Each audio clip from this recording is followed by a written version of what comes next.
अर्नव ने पीछे खड़े सभी बातें सुन ली थीं। उसकी आंखों में बहुत गुस्सा था। वो चिल्लाते हुए बोला, मैं मार डालूंगा तीनों को। उनकी वजह से दीदी की ये हालत हुई है। मैं मार दूंगा उन्हें। ऋतुराज ने जल्दी से उसे संभाला और कहा, शांत हो जा अर्नव, शांत हो जा बेटे। अर्नव कुछ ही देर में बिलख कर रो पड़ा। वो ऋतुराज के सीने से लगते हुए बोला, पापा उन्हें छोड़ना मत, प्लीज़ पापा, उन्हें मत छोड़ना। उनके कारण आज हमारी रिद्धि दीदी की ये हालत हुई है। ऋतुराज बिना कुछ कहे उसे शांत करने लगे। कुछ देर बाद अर्नव शांत हो गया। ऋतुराज ने एक नज़र ओटी की कांच की खिड़की के जरिए ओटी में मशीनों के बीच लेटी रिद्धि पर डाली और वहां से चले गए। ऋतुराज सीधा अपने सीनियर से मिलने गए। उन्होंने सारा वाकया उन्हें कह सुनाया। उसके सीनियर एसीपी आशीष भरद्वाज उसका सारा वाकया सुन बोला, देखो ऋतुराज, तुम्हारी बेटी के साथ अन्याय हुआ है, ये मैं मानता हूँ, लेकिन तुम भी जानते हो कि अगर हमने एक भी कदम एमएलए के खिलाफ उठाया तो वो सिर्फ तुम्हारी ही नहीं बल्कि सभी की नौकरी ले जाएगा। ऋतुराज ने गुस्से से कहा, ऐसी नौकरी का मैं क्या करूँगा सर, जिससे मैं अपनी बेटी को ही इंसाफ ना दिला पाऊँ। आशीष ने कहा, देखो ऋतुराज। ऋतुराज ने हाथ दिखाकर उन्हें आगे से कहने से रोक दिया और कहा, रहने दीजिए सर, आपके पास मैं एक उम्मीद लेकर आया था कि आप मेरा साथ देंगे। आखिरकार आपकी बेटी के साथ भी तो, लेकिन आपको अपनी बेटी के इंसाफ से ज़्यादा अपनी नौकरी से प्यार है। आशीष ने कहा, ऋतुराज प्रैक्टिकली सोचो। ऋतुराज ने कहा, सर मैं एक बाप बनकर सोच रहा हूँ। आशीष अब कुछ नहीं बोला। ऋतुराज ने कहा, आपको मेरा इस्तीफा शाम तक मिल जाएगा। जय हिंद। इतना बोलकर वो वहाँ से चला गया। उसके जाने के बाद आशीष ने कहा, जो हिम्मत मैं नहीं कर पाया वो तुम कर रहे हो ऋतुराज। साथ हूँ मैं तुम्हारे, लेकिन सामने से नहीं, पीछे से, क्योंकि अगर मैं सामने आ गया तो अपना परिवार खो दूंगा। ऋतुराज आशीष से मिलकर सीधा हॉस्पिटल गया। ऋतुराज ने आराधना से पूछा, डॉक्टर रिद्धि को होश आया? आराधना ने ना में सिर हिला दिया। आराधना ने फिर कहा, आपकी वाइफ को होश आ चुका है, आप उनसे मिल सकते हैं। ऋतुराज सावित्री के वार्ड में गए। उन्होंने सावित्री के पास आकर कहा, सावित्री हार मत मानो, रिद्धि ठीक हो जाएगी, महादेव हमारे साथ हैं। अर्नव भी वहीं बैठा था। वो बोला, हाँ मम्मा, आप ही तो कहते हो महादेव हमेशा उन्हीं का साथ देते हैं जिनका दिल साफ हो, तो हमारा दिल तो साफ है। सावित्री ने हाँ में सिर हिला दिया। 8 घंटे बीत गए लेकिन रिद्धि को होश नहीं आया। उसकी बॉडी में कोई भी मूवमेंट नहीं हो रही थी।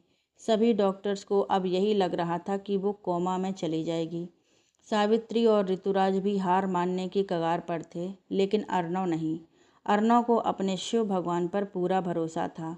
आखिरकार 1 घंटा और बीतने के बाद महादेव की कृपा से रिद्धि के हाथों की उंगलियों में मूवमेंट होने लगी। ये देख नर्स ने जल्दी से आराधना को बुलाया। आराधना ने जल्दी से उसे चेक किया और बाहर निकलकर ऋतुराज से कहा, मुबारक हो मिस्टर शेखावत, आपकी बेटी अब पूरी तरह सेफ है, उसकी बॉडी में मूवमेंट हो रही है। ये सुनकर ऋतुराज, सावित्री और अर्नव खुश हो गए। ऋतुराज, डॉक्टर क्या हम रिद्धि से मिल सकते हैं? आराधना, जी पहले उनके सारे टेस्ट करने हैं और फिर उन्हें प्राइवेट वार्ड में शिफ्ट कर दिया जाएगा, तब आप उनसे मिल लीजिएगा, लेकिन ध्यान रखिएगा कि उसे किसी भी प्रकार की तकलीफ़ ना हो। आपकी दुआओं से वो सेफली मौत के मुंह से आ तो गई है, लेकिन असली परीक्षा अब शुरू होगी उसकी। उसे ऐसा बिल्कुल भी एहसास नहीं होने देना चाहिए कि उसके साथ कुछ हुआ है। उसे खुश रखिएगा। कोई भी शॉकिंग न्यूज़ उसकी तबीयत बिगाड़ सकती है। सभी ने हाँ में सिर हिला दिया। 2 घंटों बाद रिद्धि को प्राइवेट वार्ड में शिफ्ट कर दिया गया। सावित्री, अर्नव और ऋतुराज रिद्धि से मिलते हैं। रिद्धि कुछ भी कहने की अवस्था में नहीं थी। उसकी आंखों से आंसू बह रहे थे। ये देख सावित्री ने उसके आंसू पोंछकर कहा, क्यों रो रही है तू? तूने कुछ गलत नहीं किया। ऋतुराज, बेटा तेरा परिवार हर पल तेरे साथ है। अगर तुझे ये लगता है कि हम तेरा साथ छोड़ देंगे तो ये कभी नहीं होगा। रिद्धि के होठों पर यह सुनकर बहुत हल्की सी मुस्कान आ गई। फिर रिद्धि ने नज़र अर्नव पर पड़ी जो उससे बहुत दूर बैठा था। रिद्धि ने उसे इशारे से अपने पास बुलाया। अर्णव उसके पास गया। रिद्धि ने इशारे से पूछा, क्या हुआ? अर्णव बिना कुछ कहे उसके गले लग गया। सब मुस्कुरा दिए। रिद्धि को अब हॉस्पिटल में रहते हुए 2 हफ्ते हो चुके थे। उसकी स्थिति अब पहले से बेहतर हो रही थी। सावित्री की हेल्थ भी पहले से बेहतर थी। ऋतुराज ने पुलिस की नौकरी छोड़ दी थी। लगभग 4 हफ्तों बाद रिद्धि के फाइनल टेस्ट हुए। उन टेस्ट की रिपोर्ट देखकर आराधना परेशान हो उठी। उसने जाकर ऋतुराज से कहा, मिस्टर शेखावत, एक टेस्ट अभी हमें और करना होगा, क्या आप इंतज़ार कर लेंगे? ऋतुराज ने कहा, जी बिल्कुल डॉक्टर साहिबा। आराधना ने आखिरी टेस्ट करके ऋतुराज से कहा, इस टेस्ट की रिपोर्ट कल तक आ जाएगी, लेकिन आप लोग रिद्धि को घर ले जा सकते हैं। एक बात का खास ध्यान रखिएगा मिस्टर शेखावत कि आसपास का माहौल बिल्कुल शांत और खुशहाल होना चाहिए। ऋतुराज ने सिर हिला दिया। उसके बाद ऋतुराज अर्णव, सावित्री और रिद्धि को लेकर घर चले गए। लेकिन अब असली परीक्षा शुरू होनी थी। अब रिद्धि को समाज का सामना करना था। उन्हें देख सभी मोहल्ले वालों ने मुंह बना लिया और तरह तरह की बातें करने लगे। ये सब देखकर रिद्धि की आंखों में आंसू आ गए। सावित्री ने उसके आंसू पोंछे और कहा, तेरी कोई गलती नहीं है बच्चा। तभी एक पड़ोसन बोली, अरे सावित्री, कहने से कुछ नहीं होता। तुम लोगों को अपनी बेटी पर नियंत्रण रखना चाहिए। ऐसे रात को घर के बाहर अकेले नहीं जाने देना चाहिए। लड़का थोड़े ही ना है। पड़ोसन की बात रिद्धि के दिल को चीर गई। सावित्री उसे अंदर ले गई। अर्णव और ऋतुराज भी सभी को घूरते हुए अंदर चले गए। सावित्री ने रिद्धि से कहा, इनकी बातों पर ध्यान मत दे, इनका तो काम ही है बोलना। रिद्धि कुछ नहीं बोली। रात 9 बजे सावित्री और ऋतुराज का कमरा। ऋतुराज ने सावित्री से कहा, सावित्री, मैं क्या सोच रहा हूँ, क्यों ना हम लोग घर बदल लें, एक ऐसी जगह चलते हैं जहाँ सिर्फ शांति हो। सावित्री, मुझे भी यही लगता है, ऐसा ही करना होगा। रिद्धि के पापा, क्योंकि ये मोहल्ले में हमें मोहल्ले वाले जीने नहीं देंगे। ऋतुराज, मैं घर ढूंढने की शुरुआत करता हूँ। सावित्री, लेकिन घर लेंगे कैसे? हमारी सारी जमा पूंजी तो रिद्धि के ट्रीटमेंट पर खर्च हो गई, ऊपर से आपने नौकरी छोड़ दी। ऋतुराज, मेरी नौकरी की फिक्र ना करो, मेरे दोस्त की कंपनी में मैं सिक्योरिटी एजेंट का काम कर लूँगा। और रही बात घर खरीदने की, तो वो इस घर को बेच कर ही ले लेंगे दूसरा घर। सावित्री ने सिर हिला दिया। ये सब बातें बाहर खड़े अर्णव ने सुन ली। वो किचन से पानी लेने गया था और जब उसके कानों में ऋतुराज की आवाज़ टकराई तो वो रुक गया।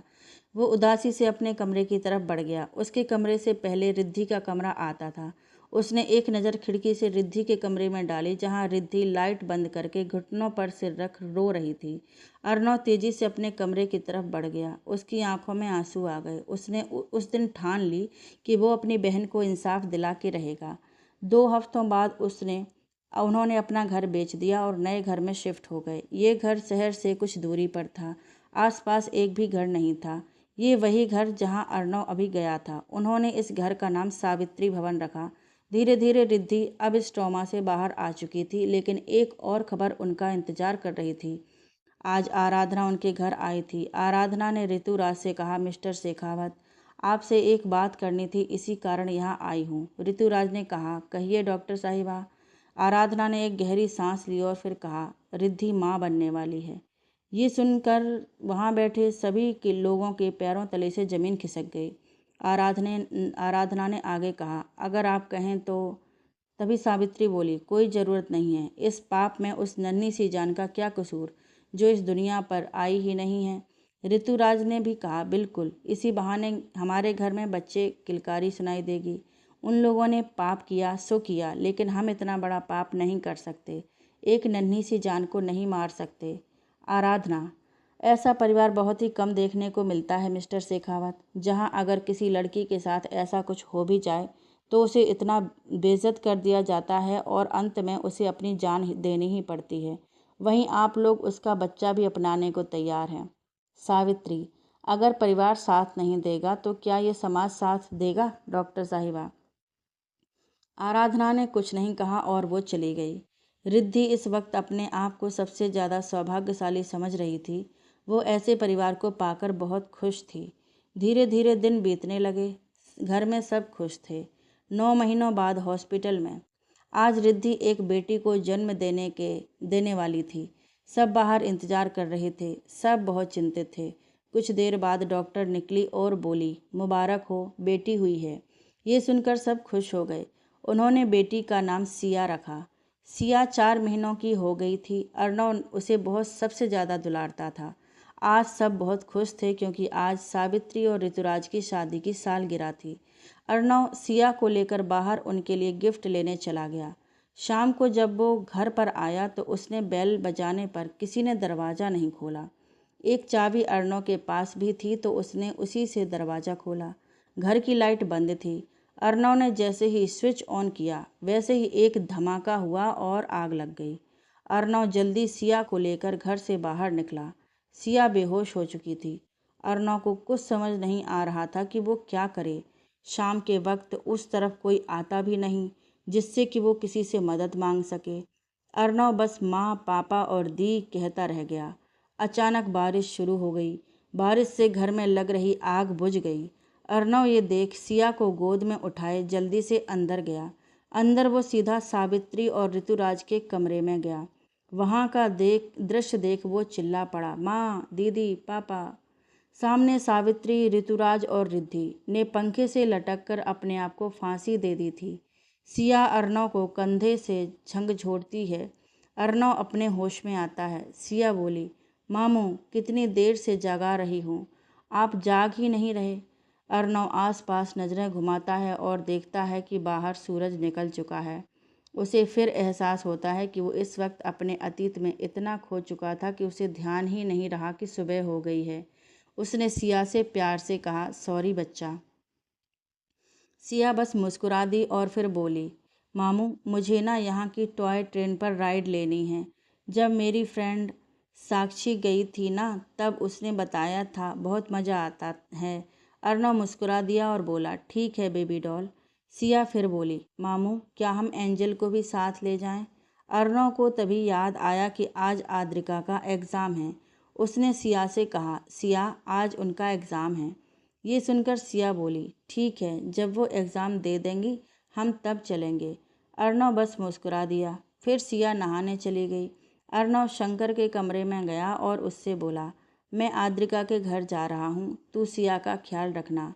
शंकर मुस्कुराते हुए बोला, ओ, तो भाभी की कुछ ज़्यादा ही याद आ रही है। उसकी बात सुन अर्णव के चेहरे पर मुस्कुराहट आ गई। वो वहाँ से चला गया। वो सीधा आद्रिका के घर गया। दरवाज़ा जयश्री ने खोला। जयश्री ने उसे देखकर कहा, अरे अर्णव बेटा, क्या हुआ, कुछ चाहिए? अर्णव, हाँ, वो सिया के रिलेटेड आद्रिका से बात करनी थी। जयश्री ने मुस्कुराते हुए हाँ में सिर हिला दिया। जयश्री ने उसे ऊपर का इशारा करके कहा, कमरे में है। अर्णव सीधा कमरे में चला गया। जयश्री ने फिर मंदिर की तरफ देखा और कहा, शुक्रिया महादेव। तभी उसका फ़ोन बजा। उसने देखा सीमा का है। उसने उठाया। सामने से सीमा बोली, हाँ, क्या हुआ जया? जयश्री, ये कहने के लिए फ़ोन किया है कि 3:30 बजे आ जाना, तब आदि घर पर नहीं होगी। फिर हम वो पार्सल देखेंगे। जाने क्यों बहुत बेचैनी हो रही है। सीमा, ठीक है, फिक्र ना करो, महादेव है ना। फ़ोन रखकर जयश्री ने गहरी सांस छोड़ी और किचन में चली गई। वहीं अर्णव ने जाकर आद्रिका का दरवाज़ा खटखटाया, लेकिन उसने नहीं खोला। फिर डोर नॉब हिलाकर देखा तो खुल गया। वो जैसे ही अंदर गया उसने देखा कि आद्रिका पैरों से सिर तक रजाई से कवर्ड थी। ये देख अर्णव मुस्कुरा दिया। उसने दरवाज़ा बंद किया और फिर जाकर सिर की तरफ बेड के किनारे बैठ गया। उसने उसके चेहरे से रजाई हटाई तो वहाँ पैर दिखे। ये देख उसने सिर पीट लिया। वहीं जैसे ही पैरों से रजाई हटी तो आद्रिका को वहाँ ठंड का एहसास हुआ। उसने दूसरी तरफ करवट लेते हुए कहा, मम्मा, सोने दो ना, 3 बजे जाना है एग्ज़ाम देने। करवट लेते हुए उसकी नज़र अर्णव पर पड़ी, लेकिन उसने सपना समझकर नज़रअंदाज किया। करवट लेते ही उसे एहसास हुआ अर्णव के ठंडे हाथों का स्पर्श अपने गर्म पैरों पर हुआ। वो सिहर उठी और उठकर बैठ गई। वो टुकुर टुकुर उसे देखने लगी। अर्णव ने आगे बढ़कर उसके चेहरे पर आ रहे बालों को साइड किया और आंखों में देखते हुए कहा, गुड मॉर्निंग एंजल। आद्रिका मुस्कुराते हुए उसके सीने से लग गई और कहा, गुड मॉर्निंग अनु। अर्णव मुस्कुरा दिया और उसने उसे बाहों में कस लिया। तभी आद्रिका को रात वाली बात याद आ गई। वो झट से उससे अलग हुई। अर्णव इसके लिए तैयार नहीं था तो वो आसानी से अलग हो गई। आद्रिका उसे घूरने लगी। अर्णव, क्या हुआ, ऐसे क्यों देख रही हो? आद्रिका ने उठते हुए कहा, मुझे शराबियों से बात करने में कोई दिलचस्पी नहीं है। बताया था ना कल रात। तो अब क्यों आए हो? अर्णव ने झट से उसका हाथ पकड़कर अपने करीब खींच लिया। आद्रिका इसके लिए तैयार नहीं थी, इसी कारण वो संभल नहीं पाई और सीधा जाकर उसकी गोद में गिरी। उसने अर्णव के चेहरे की ओर देखा तो पाया कि उसके चेहरे पर दुख भरे भाव हैं। आद्रिका, क्या हुआ? मैं हमारा रिश्ता नहीं तोड़ रही अनु, बस तुम्हारी कल की हालत देखकर नाराज़ थी। क्या इतना भी हक नहीं है? अर्णव, नहीं, तुम्हें पूरा हक है। आद्रिका, तो उदास क्यों हो? अर्णव ने चेहरे पर झूठी मुस्कान लाते हुए कहा, नहीं, मैं उदास नहीं हूँ। आद्रिका ने बारी बारी उसकी आंखों में देखा, जहाँ आज सिर्फ और सिर्फ दुख और दर्द ही नजर आ रहा था। आद्रिका ने कहा, जुबान झूठ बोल सकती है लेकिन आंखें नहीं। क्या हुआ? अर्णव, कुछ नहीं, अतीत की कड़वी यादें याद आ गईं। आद्रिका, शेयर करो, दर्द कम हो जाएगा। अर्णव बिना कुछ कहे उसके गले लग गया और रो पड़ा। सालों का जो दर्द दुख था दिल में, आज वो आंसुओं के जरिए निकल रहा था। आद्रिका बिना कुछ कहे उसकी पीठ सहलाने लगी। जिस लड़के ने आज तक किसी के आगे रोने का सोचा भी नहीं, जिसके बारे में लोगों को लगता है कि उसमें दिल नहीं है, आज वो एक लड़की के सामने जो कि उसकी मोहब्बत है, उसके सामने रो पड़ा था। अगर कोई ऐसा इंसान जिसे वो पत्थर दिल लगता है और उसे देखेगा तो वो उसी वक्त हार्ट अटैक से मर सकता है। अर्णव ने उससे अलग होकर कहा, सॉरी वो। आद्रिका ने उसके होंठों पर हाथ रखकर कहा, कोई बात नहीं। अब बताओ, क्या हुआ तुम्हारे अतीत में ऐसा? जैसे ही अर्णव बताने लगा, जयश्री ने दरवाज़ा खटखटाया। दोनों झट से अलग हुए। अर्णव ने जाकर दरवाज़ा खोला। जयश्री बोली, बेटा वो तुम्हारे दोस्त आए हैं। अर्णव, आप चलिए, मैं आता हूँ। जयश्री ने एक नज़र कमरे में बेड पर बैठी आद्रिका पर डाली, फिर चली गई। अर्णव ने पीछे मुड़कर आद्रिका के माथे पर अपने होंठ रखे और कहा, शायद अभी वक्त नहीं आया वो बताने का, इसलिए किस्मत ने उन्हें भेज दिया। जब वक्त आएगा तब जरूर बताऊंगा। आद्रिका ने हाँ में सिर हिला दिया। अर्णव जाने लगा, लेकिन तभी आद्रिका ने उसका हाथ पकड़ लिया। अर्णव रुक गया और उसने उसकी तरफ देखा तो आद्रिका उठी। उसने उसकी आंखों में एक नज़र देखा और फिर उसके सीने से जा लगी। अर्णव शॉक हो गया, लेकिन जैसे ही आद्रिका हटने को हुई, अर्णव ने उसे अपने करीब खींच लिया और फिर कुछ देर बाद दोनों अलग हुए। आद्रिका, ख्याल रखना अपना। अर्णव, तुम भी, और हाँ, ऑल द बेस्ट। अर्णव फिर चला गया। दोपहर 3:30 बजे। जयश्री हॉल में बैठी बार बार घर के दरवाजे की तरफ देख रही थी। आद्रिका एग्ज़ाम देने गई हुई थी। कुछ देर बाद बेल बजी। जयश्री ने भागकर दरवाज़ा खोला। सीमा ही थी। सीमा अंदर आई। जयश्री ने दरवाज़ा बंद करके कहा, इतनी देर कहाँ लगा दी? सीमा सोफे पर बैठते हुए बोली। प्रियंका की पूछताछ बंद नहीं हो रही थी। जयश्री ने घबराकर कहा, क्या कहा तुमने उसे? कहीं बताया तो नहीं कि तुम यहाँ आई हो? सीमा, नहीं, उसे बहाना लगा दिया कि थोड़ा राशन लेने जा रही हूँ, और तुम्हें तो पता ही है प्रियंका का कि कितनी पूछताछ करती है वो। जयश्री ने सिर हिला दिया। फिर सीमा बोली, कहाँ है पार्सल? जयश्री, कमरे में, वहीं चलो। दोनों फिर सीधा कमरे में गईं। जयश्री ने लॉकर से वो बॉक्स निकाला और बेड पर रखा। दोनों बेड पर बैठ गईं। सीमा ने बॉक्स को हाथ में लिया और कहा, महादेव। इतना बोल सीमा ने वो बॉक्स खोलना शुरू किया। बॉक्स की रैपिंग खोलकर उन्हें उसमें 2 बॉक्स दिखे। एक बक्सा बहुत ही कीमती लग रहा था, उस पर हीरे जड़े हुए थे। बहुत ही रॉयल और पुराना बक्सा लग रहा था। और वहीं दूसरा बॉक्स ब्लैक कलर का प्लेन बॉक्स था।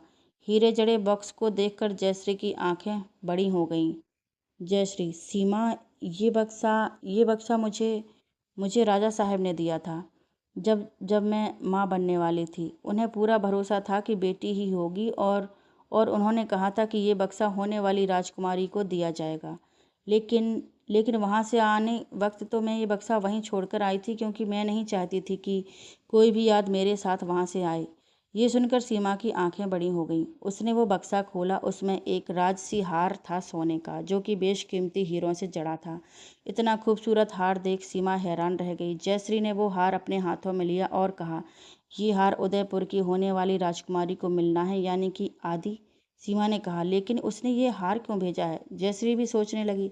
तभी उसे याद आया और उसने कहा, राजा साहब ने मुझसे कहा था कि ये हार हम अपनी बेटी को तब पहनाएंगे जब वो इसके आगे जयश्री के मुंह से बोल नहीं फूट रहे थे। सीमा ने उसके कंधे पर हाथ रखकर कहा, आगे कहो जयश्री। जयश्री ने उसकी आंखों में देखते हुए कहा, जब वो 22 साल की हो जाएगी तब तब वो उदयपुर की राजकुमारी कहलाएगी। सीमा की आंखें बड़ी हो गईं। वो बोली, जया जया जया आदि आदि का जन्मदिन तो परसों है। जयश्री की आंखों से आंसू निकल आए। वो बोली, वो इंसान मेरी बेटी को मुझसे दूर ले जाएगा सीमा, मुझसे दूर ले जाएगा। सीमा, शांत हो जाओ तुम। अभी हमने दूसरा बॉक्स नहीं खोला। इसे पहचानती हो तुम? जयश्री ने ना में सिर हिला दिया। सीमा ने एक गहरी सांस ली और वो बक्सा खोला तो उसमें एक खत और एक घड़ी थी। घड़ी पर टाइमर लगा हुआ था जिसमें 12 घंटों का वक्त दिखा रहा था, जो अपनी गति से घटता चला जा रहा था। दोनों को उस टाइमर से कुछ भी समझ नहीं आया। सीमा ने वो खत खोला और पढ़ना शुरू शुरू किया। प्रिय श्री। ये सुनकर जयश्री ने कसकर अपनी आंखें बंद कर लीं। उसकी आंखों से आंसू बह निकले। खम्मा घड़ी रानी साहब, क्या लगा हम आपको कभी ढूंढ नहीं पाएंगे? क्यों भूल जाते हैं आप कि हम कौन हैं? अगर चाहते तो उसी दिन वापस ले आते, लेकिन जब आपके जाने की वजह पता चली हमें रुकना पड़ गया। श्री, आप हमें छोड़कर चली गईं। कम से कम एक बार बात तो कर जाती। जानती हैं कितना दुख हुआ हमें। पता नहीं कितनी ही रातें हम जागे। हमने आपको कितना याद किया ये तो हम खुद नहीं जानते। श्री, आपने हमारी एक गलती की सज़ा हमसे हमारी बेटी को दूर करके दी है, लेकिन अब सज़ा का अंत है। एक बाप अपनी बेटी का सालों से इंतज़ार कर रहा है। हमें आपसे बहुत नाराज़गी है कि आपने एक राजकुमारी, हमारी बेटी देवराज सिंह राठौर की बेटी को एक छोटे से घर में रखा। पता नहीं उसे कितनी मुश्किलों से गुजरना पड़ा होगा। हमने आपसे कभी भी बेटे की उम्मीद नहीं की, बल्कि हमें तो शुरुआत से ही एक बेटी चाहिए, तो आप उसे भी हमसे दूर ले गईं। लेकिन अब नहीं। अब अब हम अपनी बेटी से और दूर नहीं रह सकते। बड़े राजा साहब की बनी वसीयत के हिसाब से हमारी बेटी 22 साल की उम्र में सारी जायदाद की इकलौती वारिस बनती है। उसे ये सब संभालने अब आना ही होगा। आपने उस गलती की सज़ा हमें तो दी, लेकिन हमारी बेटी को भी दी। उसे ये बताया कि हम मर चुके हैं। श्री, सच में हम आपसे बहुत नाराज़ हैं। श्री, आपको हम कैसे बताएं कि हम आज भी सिर्फ आपसे प्रेम करते हैं। वो जो हुआ वो सिर्फ एक गलती थी जिससे आज तक मैं पछता रहा हूँ। चलो अब इसे एक तरफ करो, मुद्दे पर आते हैं, क्योंकि अगर अभी गिले शिकवे ऐसे लिखने लग गया तो शायद तुम्हें पढ़ते पढ़ते सालों लग जाएं, क्योंकि हमारे गिले शिकवे बहुत हैं आपसे। ये जो टाइमर आप देख रही हैं ना, इतने समय में अगर हमें हमारी बेटी और हमारी पत्नी उदयपुर में नहीं मिले तो हम वो करेंगे जो आपने सोचा भी नहीं होगा। हम उस वजह का ही खात्मा कर देंगे जिस वजह के कारण आपको यहाँ से जाना पड़ा। हम सिर्फ यही चाहते हैं कि इस बार का जन्मदिन हमारी बेटी अपने परिवार के साथ मनाए। तो अगर उतने समय तक आप नहीं पहुंची श्री, तो हमारे हाथ खून से रंग जाएंगे। घनी खम्मा, आपके पतिदेव।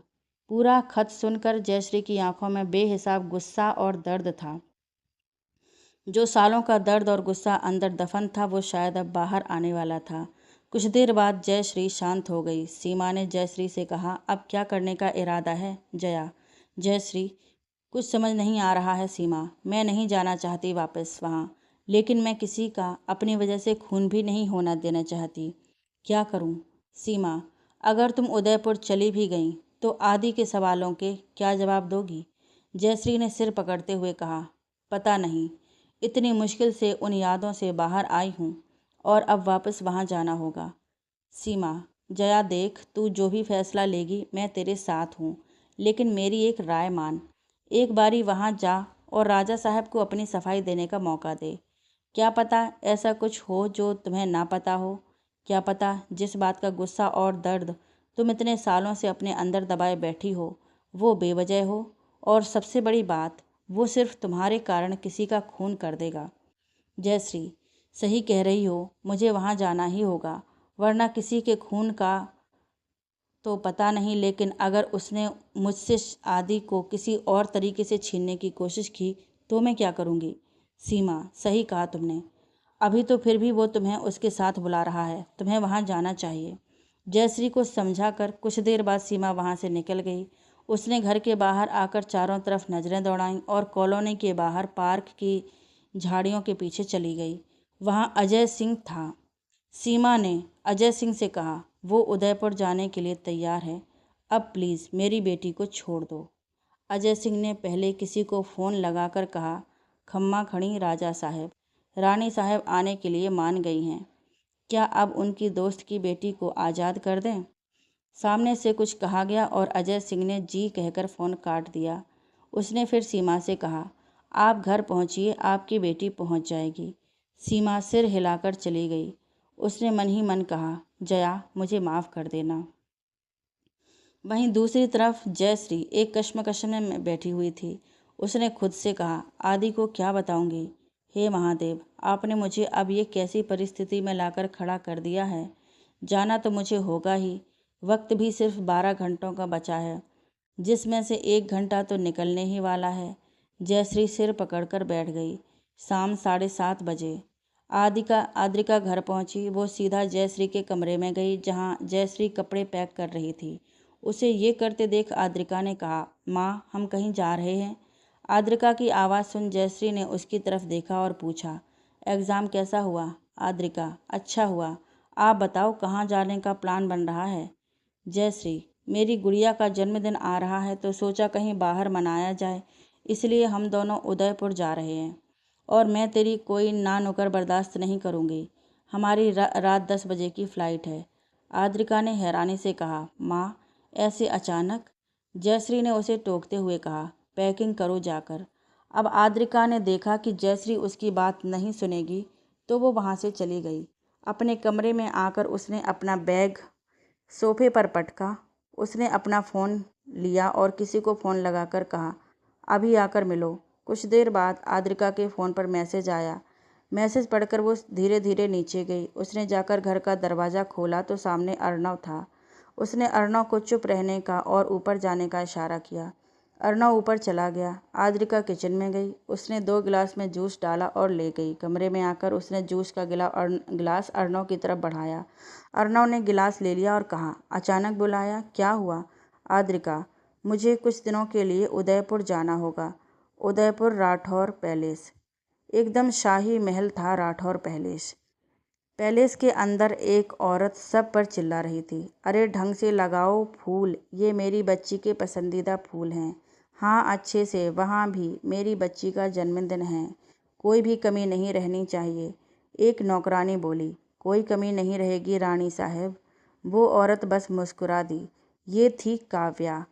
तभी उसकी नज़र राठौर पैलेस के मेन दरवाजे से आते हुए देवराज पर पड़ी। देवराज घर की सजावट होते देख बोला, इतनी सजावट क्यों हो रही है? काव्या उसके पास गई और बोली, हमारी राजकुमारी आ रही हैं राजा साहब, तो सजावट होनी तो बनती है। देवराज ने फूलों को देखते हुए कहा, इन फूलों से राजकुमारी को एलर्जी है। काव्या बोली, राजा साहब ये फूल हमारी राजकुमारी के पसंदीदा फूल हैं, आप कुछ नहीं जानते। देवराज ने एक गहरी सांस ली और कहा, ओह तो आप आंचल की बात कर रही हैं? काव्या बोली, और किसकी कहेंगी, राजकुमारी तो वही हैं। देवराज ने उसे घूरते हुए कहा, उदयपुर की राजकुमारी और होने वाली रानी साहब आद्रिका सिंह राठौर हैं, ना कि आंचल, भूलिएगा मत। और वो आज रात यहाँ आ रही हैं। काव्या गुस्से से बोली, आद्रिका कौन है? देवराज, हमारी और श्री की बेटी। फिर नौकरों से कहा, ये सारी सजावट हटवा दो। आप सभी को रानी साहब जयश्री सिंह राठौर और राजकुमारी आद्रिका सिंह राठौर आ रहे हैं, उनके लिए शाही से भी शाही स्वागत होना चाहिए। फिर काव्या को घूरते हुए बोले, हमें उनके स्वागत में किसी भी तरह की कमी नहीं चाहिए और ना ही उन्हें किसी बात को लेकर तकलीफ होनी चाहिए। इतना बोल वो अपने कमरे में चले गए। सभी नौकर देवराज का कहना मानकर सारी सजावट हटाने लगे। काव्या ने गुस्से से कहा, इतनी मुश्किल से उस जयश्री को यहाँ से निकाला था और अब वो फिर से आने लगी है। मैं ये महलनुमा पैलेस और सारी जायदाद उसकी बेटी की नहीं होने दे सकती। रानी की गद्दी पर तो मेरी आंचल ही बैठेगी। शिमला। आद्रिका की बात सुनकर अर्णव के मुंह से सारा जूस बाहर निकल आया। वो हैरानी से उसे देखने लगा। उसने अपनी आंखें बंद की और फिर से खोली। उसने गिलास टेबल पर रखा और आद्रिका के चेहरे को अपने हाथों में थामकर कहा, तुम कहीं नहीं जाओगी। आद्रिका ने उसकी आंखों में देखते हुए कहा, अनु, माँ चाहती हैं कि मैं इस बार अपना जन्मदिन कुछ खास तरीके से मनाऊं, तो हम उदयपुर जा रहे हैं। अर्णव ने मन ही मन कहा, माँ चाहती हैं या बाप? अर्णव, क्या तुम मेरे साथ नहीं मनाना चाहती? आद्रिका ने कहा, मनाना चाहती हूँ, लेकिन माँ नहीं मानेंगी और हम कुछ ही दिनों में वापस आ जाएंगे। अर्णव ने कहा, कब जा रही हो? आद्रिका ने कहा, आज रात 10 बजे की फ़्लाइट है, 1 घंटे में हम वहाँ पहुँच जाएंगे। अर्णव ने कहा, ठीक है, लेकिन तुम मेरे साथ टच में रहना और अगर कोई खतरा महसूस हो तो मुझे बता देना। आद्रिका ने सिर हिला दिया। अर्णव ने कहा, मैं चलता हूँ, तुम पैकिंग करो। आद्रिका ने फिर से सिर हिला दिया। अर्णव जाने लगा, लेकिन रुक गया।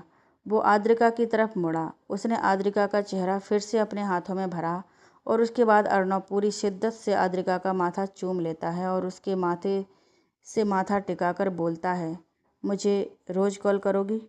अगर मेरी याद आए तो मुझे बताना, मैं आ जाऊंगा। और हाँ। इसके बाद उसने अपना माथा उसके माथे से हटाया और उसकी आंखों में देखकर कहा, किसी और लड़के की तरफ नज़र उठाकर भी मत देखना, वरना उस लड़के का खून कर दूंगा। तुम पर सिर्फ मेरा हक है। आद्रिका ने नाराज़गी से कहा, अच्छा जी, और आप लड़कियों की तरफ नज़र उठाकर देखोगे? अर्णव ने फिर से उसका माथा चूम लिया और कहा, ना तो पहले कभी किसी लड़की को नज़र उठाकर देखा था और अब तो कोई गुंजाइश ही नहीं है।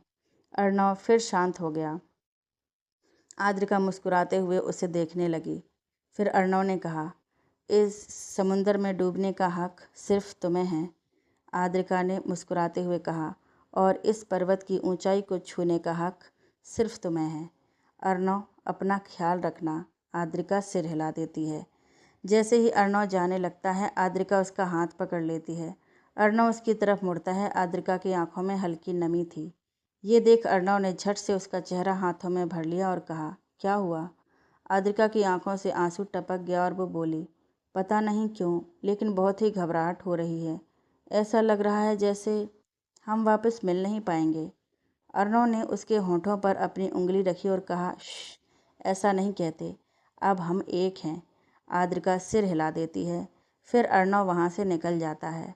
आद्रिका पैकिंग करने लगती है। अर्णव घर से बाहर निकलने की बजाय जयश्री के कमरे का दरवाज़ा खटखटाने लगा। जयश्री ने दरवाज़ा खोला। सामने अर्णव को देख वो हैरान हो गई और बोली, तुम यहाँ? अर्णव ने बिना किसी भाव के कहा, आरू के रिलेटेड बात करनी है, चलिए ज़रा। जयश्री और अर्णव कमरे में जाते हैं। अर्णव ने फिर से जयश्री से कहा, आरू, मुझे सही सलामत यहाँ 1 हफ्ते बाद चाहिए।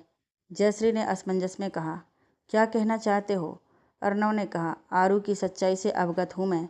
जानता हूँ कि वो उदयपुर की होने वाली रानी साहब हैं और आप उसे उसके बाप से मिलवाने जा रही हैं, जिसने आपको धोखा दिया। ये सुनकर जयश्री घबरा गई। उसने हकलाते हुए कहा, तुम आदि को तो नहीं बताया? अर्णव ने कहा, नहीं, अभी तक तो नहीं। जयश्री ने राहत की सांस ली। अर्णव ने आगे कहा, मैं फिर से कह रहा हूँ कि मुझे आरू सही सलामत चाहिए। अगर मुझे उसकी आंखों में एक भी आंसू होने की खबर मिली तो आई शपथ पूरा का पूरा उदयपुर उड़ा दूंगा। इतना बोल वो चला गया। जयश्री बेड पर बैठ गई और बोली, अब ये कौन सी आफत आ गई हमारे सिर। पहले पुरानी आफत से निपट लेते हैं, बाद में इससे भी निपट लेंगे। कुछ देर में आद्रिका और जयश्री एयरपोर्ट पर चली गईं। वहीं दूसरी तरफ पूरे उदयपुर में ये खबर फैल चुकी थी कि वहाँ की राजकुमारी और रानी साहब आ रही हैं। सब उनके स्वागत के लिए तैयारियां करने में अपना अपना योगदान दे रहे थे। वहीं काव्या ये सब देखकर बहुत जल चुकी थी। वो अपने कमरे में बैठी हुई थी। तभी उसकी नौकरानी साध्वी आई। साध्वी विशेष रूप से काव्या के लिए काम करती थी। साध्वी ने काव्या से कहा, रानी साहब देख लीजिए, छोटी राजकुमारी का भी तो जन्मदिन है, लेकिन उनके आने की किसी को नहीं पड़ी। सभी बड़ी राजकुमारी के आगमन की तैयारियां कर रहे हैं। काव्या ने गुस्से से कहा, राजा साहब ने बहुत बड़ी गलती कर दी, उन्हें तो अब मैं बताती हूँ। इतना बोलकर वो वहाँ से देवराज के कमरे में चली गई। देवराज के कमरे में वो बिना दरवाज़ा खटखटाए ही चली आई, जो बात देवराज को हरगिज पसंद नहीं थी। देवराज सोफे पर बैठे एक फाइल रीड कर रहे थे। जैसे ही उसे अपने कमरे में किसी और के होने का एहसास हुआ, उसने नज़र उठाकर देखा तो काव्या को पाया।